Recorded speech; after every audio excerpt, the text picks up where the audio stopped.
नमस्कार प्यारे दोस्तों, स्वागत है आपका YouTube चैनल लाइक्ट पर। दोस्तों, आज हम लोग इस वीडियो में मानवाधिकार संरक्षण अधिनियम 1993 का क्वेश्चन आंसर सेट करेंगे, जो आने वाली परीक्षा MP ADPO के सिलेबस का महत्वपूर्ण भाग है।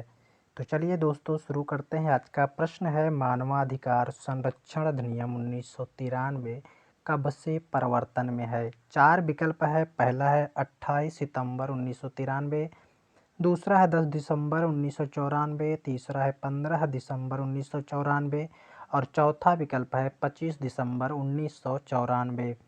इसका सही उत्तर 28 सितंबर 1993, विकल्प ए।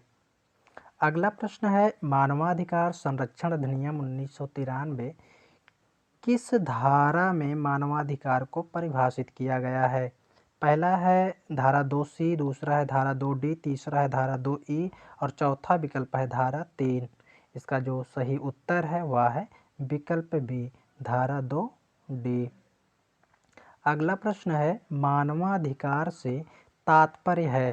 पहला विकल्प है व्यक्ति के ऐसे कर्तव्य जो जीवन, स्वतंत्रता, एकता एवं महत्ता से संबंध है और संविधान द्वारा प्रत्याभूत किए गए हैं तथा भारतीय न्यायालयों द्वारा परिवर्तनीय है। दूसरा विकल्प है व्यक्ति के ऐसे कर्तव्य जो जीवन, स्वतंत्रता, एकता एवं महत्ता से संबंधित है और अंतर्राष्ट्रीय अभिसमय द्वारा प्रत्याभूत है तथा भारतीय न्यायालयों द्वारा परिवर्तनीय है। तीसरा विकल्प है ए एवं बी दोनों। चौथा विकल्प है ऐसे अधिकार जो संविधान के भाग 3 द्वारा प्रत्याभूत किए गए हैं। इसका सही उत्तर जो है वो है विकल्प सी, ए बी दोनों। अगला प्रश्न है, अधिनियम का विस्तार है। पहला विकल्प है संपूर्ण भारत पर, दूसरा है जम्मू कश्मीर संघ क्षेत्र को छोड़कर संपूर्ण भारत में, तीसरा है लद्दाख को छोड़कर संपूर्ण भारत में और चौथा विकल्प है उपर्युक्त सभी। मानवाधिकार संरक्षण अधिनियम 1993 का जो विस्तार क्षेत्र है वह है संपूर्ण भारत पर, यानी विकल्प ए सही है। अगला प्रश्न है, अधिनियम की धारा 3 के अधीन आयोग का गठन कौन करता है।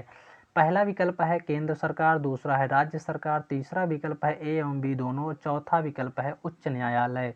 इसका जो सही उत्तर है वह है विकल्प ए, केंद्र सरकार। अगला प्रश्न है, राष्ट्रीय मानवाधिकार आयोग के अध्यक्ष एवं सदस्यों की नियुक्ति कौन करता है। पहला विकल्प है राष्ट्रपति, दूसरा है केंद्रीय सरकार, तीसरा है राज्यपाल और चौथा विकल्प है राज्य सरकार। इसका जो सही उत्तर है वह है विकल्प ए, राष्ट्रपति। अगला प्रश्न है, राष्ट्रीय मानवाधिकार आयोग निम्न में से किन सदस्यों से मिलकर गठित होगा। पहला विकल्प है एक अध्यक्ष जो उच्चतम न्यायालय का मुख्य न्यायाधीश या न्यायाधीश रहा हो, दूसरा है एक सदस्य जो उच्चतम न्यायालय का मुख्य न्यायाधीश है या रहा हो, दूसरा है एक सदस्य जो उच्च न्यायालय का मुख्य न्यायाधीश रह चुका हो, चौथा विकल्प है मानवाधिकार का ज्ञान रखने वाले 3 अन्य व्यक्ति जिनमें से एक महिला होगी और पांचवा विकल्प है उपर्युक्त सभी। इसका जो सही उत्तर है वह है विकल्प ई, उपर्युक्त सभी। अगला प्रश्न है, निम्नलिखित में से किन आयोग में एक महिला सदस्य होगी। पहला विकल्प है राष्ट्रीय मानवाधिकार आयोग, दूसरा है राज्य मानवाधिकार आयोग, तीसरा विकल्प है ए एवं बी, चौथा विकल्प है ए या बी। इसका जो सही उत्तर है वह है विकल्प ए, राष्ट्रीय मानवाधिकार आयोग। अगला प्रश्न है कि राष्ट्रीय आयोग में गैर न्यायिक सदस्य होते हैं। पहला विकल्प है ए, दूसरा है 2, तीसरा है 3, चौथा विकल्प है 4। इसका जो सही उत्तर है वह है विकल्प सी, 3 सदस्य गैर न्यायिक सदस्य होते हैं। अगला प्रश्न है, राष्ट्रीय आयोग के सदस्यों में कितनी महिलाएं सदस्य होंगी। पहला विकल्प है 1, दूसरा है 2, तीसरा है 3 और चौथा विकल्प है 4। इसका जो सही उत्तर है वह है विकल्प ए, एक महिला सदस्य होगी। अगला प्रश्न है, राष्ट्रीय मानवाधिकार आयोग में गैर न्यायिक सदस्य हो सकते हैं जो। पहला विकल्प है मानवाधिकारों से संबंधित विषयों का ज्ञान रखते हों। दूसरा है मानवाधिकारों से संबंधित मामलों में व्यवहारिक अनुभव रखता हो। तीसरा विकल्प है ए एवं बी। चौथा विकल्प है उपर्युक्त में से कोई नहीं। इसका जो सही उत्तर है वह है विकल्प सी, ए बी दोनों। अगला प्रश्न है, सही सुलेमित युग्म है। पहला है अध्यक्ष को हटाने की प्रक्रिया, धारा 5। दूसरा है आयोग के कार्य, धारा 12। तीसरा है परिवादों की जांच, धारा 16। और चौथा विकल्प है उपर्युक्त सभी। इसका जो सही उत्तर है वह है विकल्प डी, यानी अध्यक्षों को हटाने की प्रक्रिया धारा 5 में दिया गया सही है। आयोग के कार्य धारा 12 में भी सही है। परिवादों की जांच धारा 16 में ये भी सही है। अगला प्रश्न है कि राष्ट्रीय आयोग के मुख्य कार्यकारी अधिकारी को कहा जाता है। पहला विकल्प है अध्यक्ष, दूसरा है महासचिव, तीसरा है उपाध्यक्ष और चौथा विकल्प है उपर्युक्त में से कोई नहीं। इसका जो सही उत्तर है वह है विकल्प बी, महासचिव। अगला प्रश्न है, महासचिव मुख्य कार्यकारी अधिकारी निम्नलिखित में से क्या कार्य करेगा। पहला है न्यायिक, दूसरा है प्रशासनिक, तीसरा है वित्तीय कार्य, चौथा है बी एवं सी और पांचवा विकल्प है उपर्युक्त सभी। इसका जो सही उत्तर है वह है विकल्प डी, ए बी दोनों।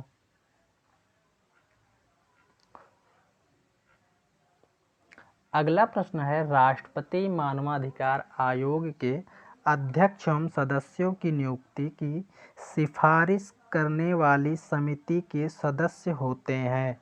पहला है लोकसभा का अध्यक्ष, दूसरा है लोकसभा के विपक्ष का नेता, तीसरा है राज्यसभा के विपक्ष का नेता, चौथा विकल्प है राज्यसभा का उपसभापति और पांचवा विकल्प है उपर्युक्त सभी। इसका जो सही उत्तर है वह है विकल्प ई, उपर्युक्त सभी। अगला प्रश्न है, उच्चतम न्यायालय का आसीन न्यायाधीश राष्ट्रीय मानवाधिकार आयोग का सदस्य तभी नियुक्त किया जा सकेगा जब राष्ट्रपति द्वारा परामर्श लिया गया हो। पहला विकल्प है उच्चतम न्यायालय के मुख्य न्यायाधीश से, दूसरा है उच्च न्यायालय के मुख्य न्यायाधीश से, तीसरा विकल्प है उच्चतम न्यायालय या उच्च न्यायालय के मुख्य न्यायाधीश से और चौथा विकल्प है उपर्युक्त में से कोई नहीं। इसका सही उत्तर जो है वह है विकल्प ए, उच्चतम न्यायालय के मुख्य न्यायाधीश से। अगला प्रश्न है, निम्नलिखित कथनों में सत्य कथन है। पहला है आयोग के अध्यक्ष एवं सदस्यों की नियुक्ति केवल समिति के कोई रिक्त होने के कारण अमान्य नहीं होंगी। दूसरा है महासचिव आयोग का मुख्य कार्यपालक अधिकारी होता है। तीसरा है महासचिव आयोग के अध्यक्ष के नियंत्रण में कार्य करता है और चौथा विकल्प है उपरोक्त सभी। इसका जो सही सत्य कथन है वह है विकल्प सी, महासचिव आयोग के अध्यक्ष के नियंत्रण में कार्य करता है। अगला प्रश्न है कि राष्ट्रीय या राज्य आयोग के अध्यक्ष एवं सदस्यों को कौन हटा सकता है। पहला विकल्प है राष्ट्रपति, दूसरा है केंद्रीय सरकार, तीसरा है ए एवं बी दोनों और चौथा विकल्प है उपर्युक्त में से कोई नहीं। इसका जो सही उत्तर है वह है विकल्प ए, राष्ट्रपति। अगला प्रश्न है, राष्ट्रीय मानवाधिकार आयोग का सदस्य अपना त्याग पत्र किसे दे सकता है। पहला विकल्प है आयोग के अध्यक्ष को, दूसरा है राष्ट्रपति को, तीसरा है केंद्र सरकार को और चौथा विकल्प है गृह मंत्रालय को। इसका जो सही उत्तर है वह है विकल्प बी, राष्ट्रपति को। अगला प्रश्न है, आयोग के अध्यक्ष एवं सदस्यों को हटाने की प्रक्रिया दी गई है। पहला विकल्प है धारा 4 में, दूसरा है धारा 5 में, तीसरा है धारा 6 में और चौथा विकल्प है धारा 7 में। इसका सही उत्तर जो है वह है धारा 7, विकल्प बी। अगला प्रश्न है, राष्ट्रीय मानवाधिकार आयोग के अध्यक्ष का कार्यकाल हो सकता है। पहला विकल्प है 5 वर्ष, दूसरा है 3 वर्ष, तीसरा विकल्प है 6 वर्ष और चौथा विकल्प है 2 वर्ष। इसका जो सही उत्तर है वह है विकल्प बी 3 वर्ष। अगला प्रश्न है, निम्नलिखित आयोग या आयोगों के अध्यक्ष राष्ट्रीय आयोग के सदस्य समझे या माने जाते हैं। पहला विकल्प है राष्ट्रीय पिछड़ा वर्ग, दूसरा है राष्ट्रीय अल्पसंख्यक आयोग, तीसरा है राष्ट्रीय महिला आयोग और चौथा विकल्प है राष्ट्रीय अनुसूचित जातियों अनुसूचित जनजाति और पांचवा विकल्प है उपर्युक्त सभी। इसका सही उत्तर जो है वह है विकल्प ई उपर्युक्त सभी। अगला प्रश्न है, राष्ट्रीय मानवाधिकार आयोग के अध्यक्ष अपने पद पर बना रह सकता है। पहला विकल्प है 3 वर्ष तक की अवधि के लिए, दूसरा है जब तक वह 70 वर्ष का नहीं हो जाता, तीसरा विकल्प है ए एवं बी दोनों जो भी पूर्वोत्तर हो और चौथा विकल्प है 5 वर्ष या 65 वर्ष की आयु जो पूर्वोत्तर हो। इसका जो सही उत्तर है वह है विकल्प सी ए बी में जो भी पूर्वोत्तर हो। अगला प्रश्न है कि निम्नलिखित में से कौन पुनर्नियुक्ति का पात्र होता है। पहला विकल्प है अध्यक्ष, दूसरा है सदस्य, तीसरा विकल्प है ए एवं बी दोनों और चौथा विकल्प है उपर्युक्त में से कोई नहीं। इसका जो सही उत्तर है वह है विकल्प सी ए बी यानी अध्यक्ष और सदस्य दोनों पुनर्नियुक्ति के पात्र होते हैं। अगला प्रश्न है, राष्ट्रीय मानवाधिकार आयोग का अध्यक्ष की अनुपस्थिति में उसके कार्यों का निर्वहन करता है। पहला विकल्प है उपाध्यक्ष, दूसरा है महासचिव, तीसरा विकल्प है आयोग सदस्य जिसे राष्ट्रपति इस निमित्त प्राधिकृत करे और चौथा विकल्प है उपर्युक्त में से कोई नहीं। इसका जो सही उत्तर है वह है विकल्प सी आयोग के सदस्य जिसे राष्ट्रपति द्वारा इस निमित्त प्राधिकृत करे। अगला प्रश्न है कि राष्ट्रीय मानवाधिकार आयोग में कुल कितने सदस्य होते हैं। पहला विकल्प है अध्यक्ष एवं 5 सदस्य, दूसरा है 1 अध्यक्ष एवं 3 सदस्य, तीसरा विकल्प है 1 अध्यक्ष एवं 5 सदस्य और चौथा विकल्प है 1 अध्यक्ष एवं 6 सदस्य। इसका जो सही उत्तर है वह है विकल्प ए अध्यक्ष एवं 5 सदस्य।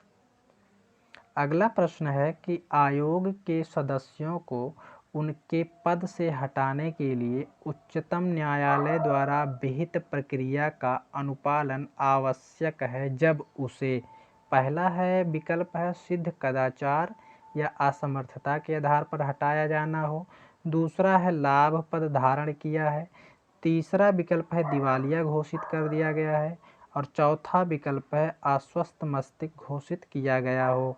इसका जो सही उत्तर है वह है विकल्प ए सिद्ध कदाचार या असमर्थता के आधार पर हटाया जाना। अगला प्रश्न है कि अधिनियम की धारा 5 की उपधारा 2 के अंतर्गत आयोग के अध्यक्ष एवं सदस्यों को राष्ट्रपति निम्नलिखित किस या किन आधारों पर हटा सकता है। पहला विकल्प है साबित कदाचार, दूसरा है असमर्थता, तीसरा है ए एवं बी दोनों, चौथा विकल्प है किसी अपराध के लिए दोष सिद्ध होने पर और पांचवा विकल्प है उपरोक्त सभी।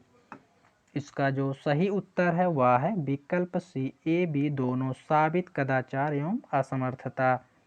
अगला प्रश्न है कि जिले में स्थापित जिला एवं सत्र न्यायालय को मानवाधिकार न्यायालय के रूप में कार्य करने के लिए प्राधिकृत कौन करता है। पहला विकल्प है राज्य सरकार संबंधित राज्य के मुख्य न्यायाधीश के परामर्श से, दूसरा है केंद्र सरकार, तीसरा है उच्च न्यायालय और चौथा विकल्प है न्यायाधीश। इसका सही उत्तर जो है वह है विकल्प ए राज्य सरकार संबंधित राज्य के मुख्य न्यायाधीश के परामर्श से। अगला प्रश्न है कि राष्ट्रीय मानवाधिकार आयोग अपनी वार्षिक रिपोर्ट एवं विशेष रिपोर्ट किसके समक्ष प्रस्तुत करेगा। पहला विकल्प है केंद्रीय सरकार के समक्ष, दूसरा है राज्य सरकार के समक्ष, तीसरा विकल्प है ए या बी के समक्ष और चौथा विकल्प है संसद के समक्ष। इसका जो सही उत्तर है वह है विकल्प सी ए बी के समक्ष यानी केंद्रीय सरकार और राज्य सरकार। अगला प्रश्न है कि राष्ट्रीय मानवाधिकार आयोग किस प्रक्रिया का अनुसरण करता है। पहला विकल्प है दंड प्रक्रिया, दूसरा है सिविल प्रक्रिया, तीसरा अपने द्वारा विनियमित प्रक्रिया और चौथा विकल्प है ए या बी या सी। इसका जो सही उत्तर है वह है विकल्प सी, अपने द्वारा विनियमित प्रक्रिया। अगला प्रश्न है कि राष्ट्रीय मानवाधिकार आयोग के कार्य अधिनियम के किस धारा में दिए गए हैं। पहला विकल्प है धारा 11, दूसरा है धारा 12, तीसरा है धारा 13, चौथा विकल्प है धारा 14। इसका जो सही उत्तर है वह है धारा 12, विकल्प बी। अगला प्रश्न है निम्न आयोगों में किन आयोग के अध्यक्ष अपने कार्यों से उन्मुक्ति की स्थिति राष्ट्रीय मानवाधिकार आयोग का सदस्य माना जाएगा। पहला विकल्प है राष्ट्रीय अल्पसंख्यक आयोग, दूसरा है अनुसूचित जाति एवं अनुसूचित जनजाति आयोग, तीसरा विकल्प है राष्ट्रीय महिला आयोग और चौथा विकल्प है उपर्युक्त सभी। इसका जो सही उत्तर है वह है विकल्प डी, उपर्युक्त सभी। अगला प्रश्न है कि धारा 12 के अंतर्गत आयोग के कार्य हैं। पहला है गैर सरकारी संगठनों द्वारा मानवाधिकार के क्षेत्र में कार्य करने वाले कार्यों को प्रोत्साहित करना, दूसरा है मानवाधिकार के क्षेत्र में होने वाली खोजों को प्रोत्साहित करना, तीसरा विकल्प है मानवाधिकार को सुरक्षित रखने हेतु संविधान द्वारा प्रदत्त प्रक्रिया को सुचारू रूप से कार्यान्वित करना और चौथा विकल्प है उपर्युक्त सभी। इसका सही उत्तर जो है वह है विकल्प डी, उपर्युक्त सभी। अगला प्रश्न है कि राष्ट्रीय मानवाधिकार आयोग के कार्य हैं।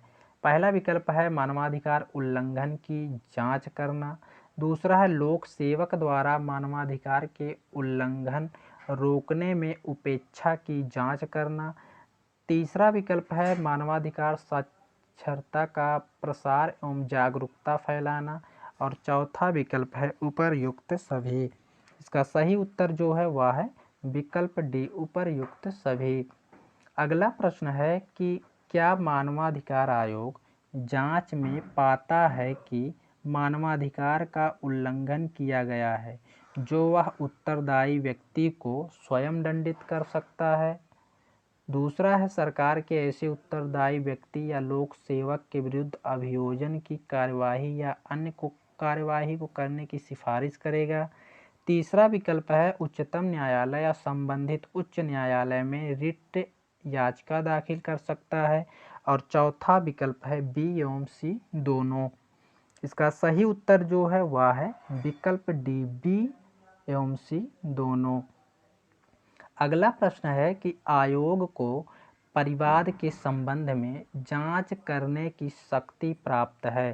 पहला विकल्प है धारा 13 में, दूसरा है धारा 14 में, तीसरा विकल्प है धारा 15 में और चौथा विकल्प है धारा 16 में। इसका सही उत्तर जो है वह है धारा 13, विकल्प ए। अगला प्रश्न है कि मानवाधिकार संरक्षण अधिनियम के तहत सशस्त्र बलों के संबंध में प्रक्रिया दी गई है। पहला विकल्प है धारा 12 में, दूसरा है धारा 19 में, तीसरा है धारा 29 में और चौथा विकल्प है धारा 39 में। का सही उत्तर जो है वह है विकल्प बी, धारा 19 में। अगला प्रश्न है कि आयोग के समक्ष घटना के संबंध में किया जा सकेगा। पहला है एफआईआर, दूसरा है एनसीआर, तीसरा है परिवाद शिकायत और चौथा विकल्प है उपर्युक्त में से कोई नहीं।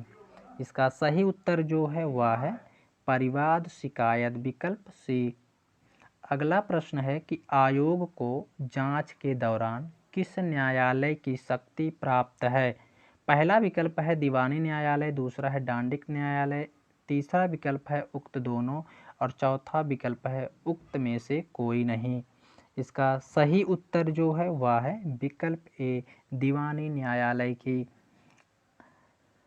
अगला प्रश्न है आयोग घटना का अन्वेषण करता है। पहला विकल्प है केंद्रीय सरकार या राज्य सरकार के अधीन किसी अधिकारी से, दूसरा है किसी अनुसंधान एजेंसी से, तीसरा विकल्प है ए एवं बी दोनों से और चौथा विकल्प है उपर्युक्त में से कोई नहीं।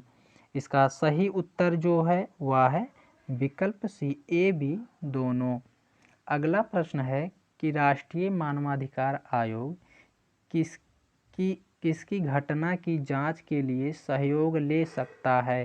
पहला विकल्प है अन्वेषण एजेंसी, दूसरा है राज्य सरकार के अधीन किसी अधिकारी की, तीसरा है केंद्र सरकार के अधीन किसी अधिकारी की और चौथा विकल्प है उपर्युक्त में से किसी की भी। इसका सही उत्तर जो है वह है विकल्प डी उपर्युक्त में से किसी की भी। अगला प्रश्न है कि अधिनियम की धारा 14(1) के अधीन जांच करने वाला अधिकारी या एजेंसी अपने अन्वेषण रिपोर्ट किसे दे सकेगा। पहला विकल्प है राष्ट्रीय मानवाधिकार आयोग को, दूसरा है न्यायालय को, तीसरा है राज्यपाल को, चौथा विकल्प है राष्ट्रपति को। इसका सही उत्तर जो है वह है विकल्प ए राष्ट्रीय मानवाधिकार आयोग को। अगला प्रश्न है कि धारा 14 के अधीन अन्वेषण एजेंसी के समक्ष दिया गया बचाव होता है। आयोग के समक्ष एक साक्ष्य, दूसरा है कोई साक्ष्य नहीं, तीसरा है सार्वंश साक्ष्य और चौथा विकल्प है निश्चायक साक्ष्य।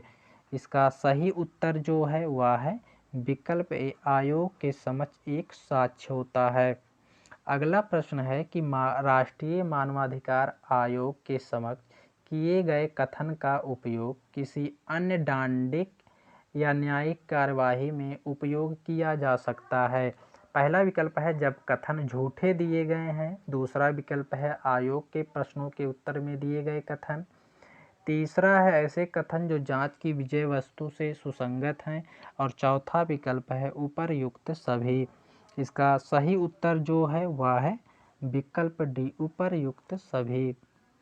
अगला प्रश्न है कि अधिनियम के अधीन आयोग के समक्ष व्यक्तियों द्वारा किए गए कथन का उपयोग किया जा सकता है। पहला विकल्प है केवल दंडिक कार्यवाही में, दूसरा है केवल सिविल कार्यवाही में, तीसरा विकल्प है ए एवं बी दोनों में और चौथा विकल्प है उपरोक्त में से कोई नहीं। इसका सही उत्तर जो है वह है विकल्प सी दंडिक और सिविल कार्यवाही में उपयोग किया जा सकता है, यानी ए भी दोनों सही है।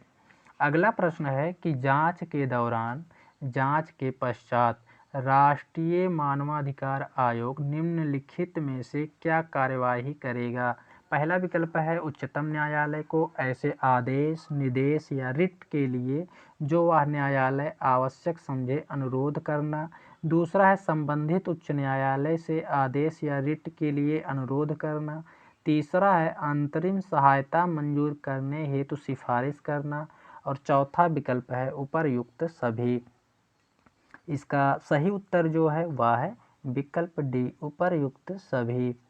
अगला प्रश्न है कि जहां जांच से मानव अधिकारों या किसी लोक सेवक द्वारा मानवाधिकारों के अतिक्रमण के निवारण में उपेक्षा या उसका उत्प्रेरण होना प्रकट होता है, वहाँ वह संबंधित सरकार प्राधिकारी को पहला विकल्प है शिकायतकर्ता या पीड़ित व्यक्ति या उसके कुटुंब के सदस्यों को ऐसा प्रतिकर या नुकसानी का संदाय करने की सिफारिश कर सकेगा, दूसरा है संबंधित व्यक्ति या व्यक्तियों के विरुद्ध अभियोजन के लिए कार्यवाही आरंभ करना जो आयोग ठीक समझे, तीसरा विकल्प है ऐसे अन्य कार्यवाही जो आयोग ठीक समझे और चौथा विकल्प है उपर्युक्त सभी।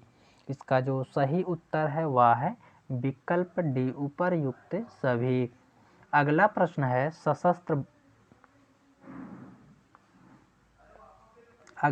है कि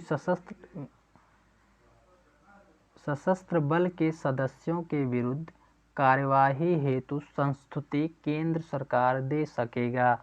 पहला विकल्प है 3 माह के अंदर, दूसरा है 2 माह के अंदर, तीसरा है 1 माह के अंदर और चौथा विकल्प है 6 माह के अंदर। इसका जो सही उत्तर है वह है विकल्प ए 3 माह के अंदर। अगला प्रश्न है कि जब आयोग दीवानी न्यायालय के रूप में कार्य कर रहा है और उसके समक्ष भारतीय दंड संहिता की किस धारा के अंतर्गत गठित करने वाले तथ्यों को एकत्रित करके अभियुक्त के कथन को दर्ज करके अधिकारिता रखने वाले मजिस्ट्रेट के समक्ष मामले को प्रस्तुत करेगा? पहला विकल्प है धारा 175, 178, 169, 180 या 280। दूसरा विकल्प है धाराएं 173, 175 एवं धारा 228। तीसरा विकल्प है धारा 205, 228 एवं 228 का। और चौथा विकल्प है धारा 171, धारा 172, धारा 173 एवं धारा 175। इसका सही उत्तर जो है वह है विकल्प ए, धारा 175, 178, 179, 180 और 280। अगला प्रश्न है कि राज्य मानवाधिकार आयोग के अध्यक्ष एवं सदस्यों की नियुक्ति कौन करता है? पहला विकल्प है राष्ट्रपति, दूसरा है राज्यपाल, तीसरा है केंद्रीय सरकार और चौथा विकल्प है राज्य सरकार।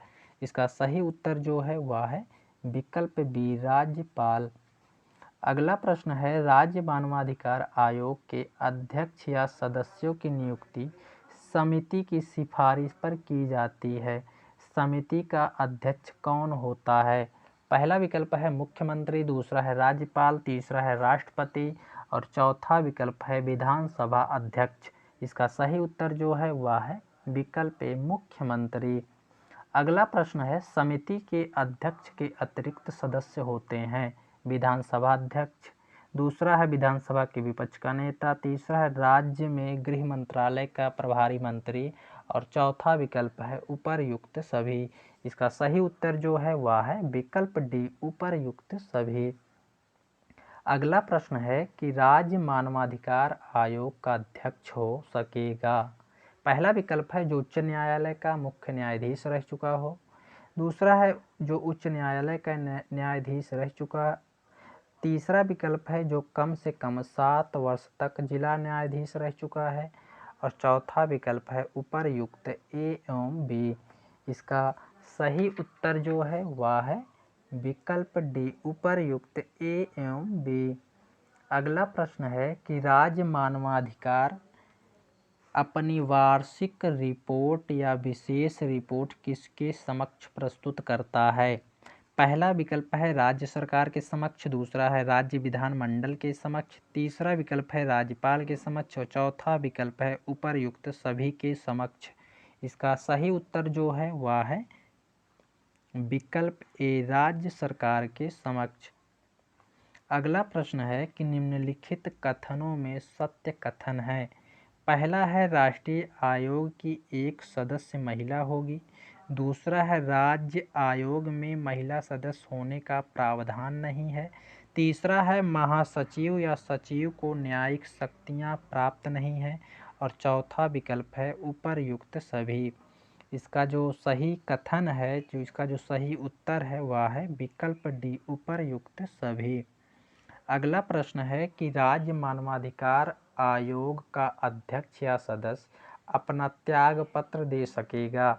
पहला विकल्प है राज्यपाल को, दूसरा है राष्ट्रपति को, तीसरा है मुख्यमंत्री को और चौथा विकल्प है आयोग के वरिष्ठतम सदस्य को।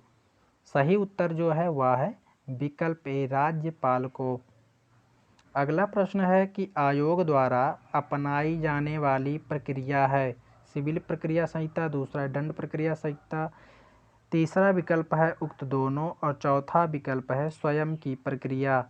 सही उत्तर जो है उसका वह है विकल्प डी, स्वयं की प्रक्रिया। अगला प्रश्न है कि राज्य मानवाधिकार आयोग का सदस्य होता है।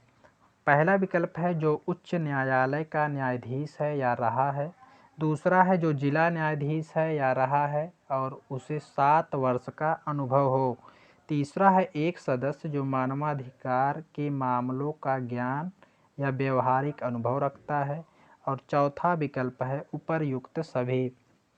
सही उत्तर इसका जो है वह है विकल्प डी, उपर्युक्त सभी।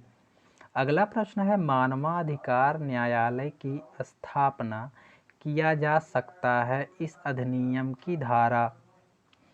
मानवाधिकार न्यायालय की स्थापना पहला विकल्प है धारा 30 के अंतर्गत, दूसरा है 31 के अंतर्गत, तीसरा विकल्प है 32 के अंतर्गत और चौथा विकल्प है 33 के अंतर्गत। इसका सही उत्तर जो है वह है विकल्प ए, धारा 30 के अंतर्गत। अगला प्रश्न है विशेष लोक अभियोजक की नियुक्ति राज्य सरकार करती है। इस अधिनियम की धारा, पहला विकल्प है 31 के अंतर्गत, दूसरा है 32 के अंतर्गत, तीसरा है 33 के अंतर्गत और चौथा विकल्प है 34 के अंतर्गत। सही उत्तर जो है वह है धारा 31 के अंतर्गत, विकल्प ए।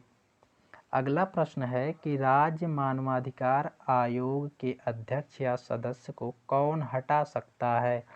पहला विकल्प है राष्ट्रपति, दूसरा है राज्यपाल, तीसरा है ए एवं बी दोनों और चौथा विकल्प है उपर्युक्त में से कोई नहीं। सही उत्तर जो है वह है विकल्प ए, राष्ट्रपति।